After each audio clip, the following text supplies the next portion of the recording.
In this video, I'm going to make a quick tutorial on how to remove this door handle, and I only have one rivet to remove.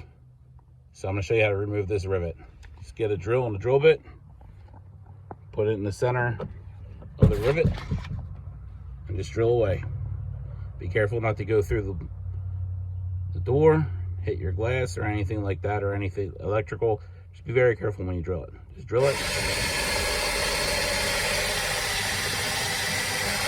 So you see the rivet head come off like that. And then should be able to pop that baby right out of there. And now she's free. And you can take her right out just like that. All right, thanks for watching. Hope this helped. Please like, share, and comment below. Oh, also please hit the notification tab.